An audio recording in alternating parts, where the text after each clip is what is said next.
بسم اللہ الرحمن الرحیم۔ السلام علیکم ورحمۃ اللہ وبرکاتہ۔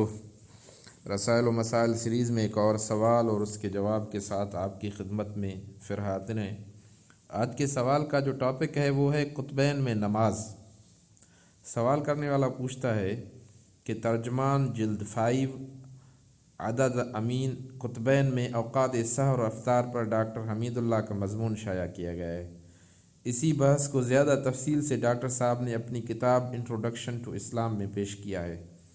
پہلی دفعہ میں نے سرسری نظر سے مضمون دیکھا تو اچھا لگا، لیکن دوبارہ غور سے پڑھنے پر سخت قابل اعتراض محسوس ہوا۔ ڈاکٹر صاحب کا استدلال یہ ہے کہ خط استوا سے قطبین کی طرف جائیں تو دن اور رات کا تفاوت بڑھ جاتا ہے۔ 45 درجہ ارض البلد تک تو یہ تفاوت قابل برداشت ہوتا ہے، لیکن اس سے آگے نہیں۔ لہذا اس ارض البلد سے آگے تمام مسلمان 45 درجے کے اوقات طلوع اور غروب کے مطابق نماز روزے کا اہتمام کرے۔ اگر اس تجویز کو مان لیا جائے تو کینیڈا، امریکہ کے شمالی حصے، سارے یورپ ما سوائے اسپین اور اٹلی کے، نیز تقریباً پورے روس کے مسلمانوں کو اپنے مقام کے طلوع اور غروب کے حساب سے ارکان دین ادا کرنے کی بجائے گھڑی کے حساب سے سارے کام کرنے چاہیے۔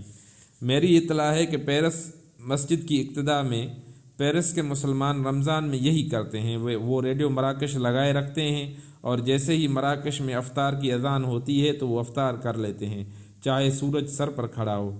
کیا آپ اس سے متفق ہیں؟ میں نے لندن کا سب سے طویل روزہ دیکھا ہے۔ سحر سے افطار تک تقریباً 17 گھنٹے بنے تھے، لیکن پنجاب کے 13-14 گھنٹے کے روزے زیادہ مشکل معلوم ہوتے ہیں۔ اتنے طویل روزے کے باوجود افطار کے وقت پیاس بالکل نہیں ہوتی تھی۔ بھوک ضرور لگتی تھی، لیکن اس سے طبیعت اتنی نڈھال نہیں ہوتی جتنی اپنے ہاں ہوتی ہے۔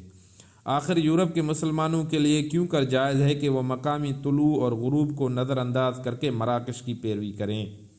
میرے ایک شناسا نے ڈاکٹر حمید اللہ سے لکھ کر پوچھا تھا کہ 45 ارض البلد انہوں نے کیوں تجویز کیا؟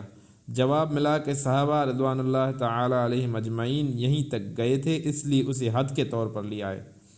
اس مسئلے پر آپ کی کیا رائے ہے؟ رسائل المسائل میں آپ کے جواب نظر سے گزرے ہیں، لیکن وہ بہت عمومی قسم کے ہیں۔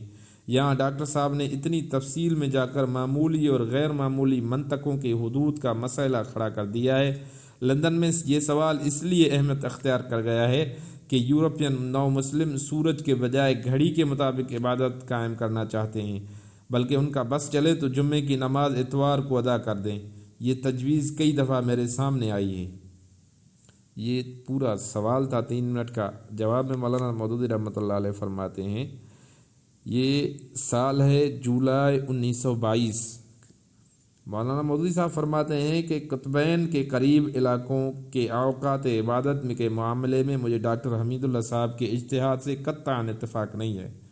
میرے نزدیک صحیح بات یہ ہے کہ جن علاقوں میں رات اور دن کا الٹ پھیر 24 گھنٹوں کے اندر ہو جاتا ہے، ان میں روزہ اور نماز کے اوقات اسی قاعدے پر ہونے چاہیے جو خط استوا سے قریب تر مقامات کے لیے ہیں، خواہ رات 2 ہی گھنٹے کی ہو یا دن 2 ہی گھنٹے کا رہ جائے۔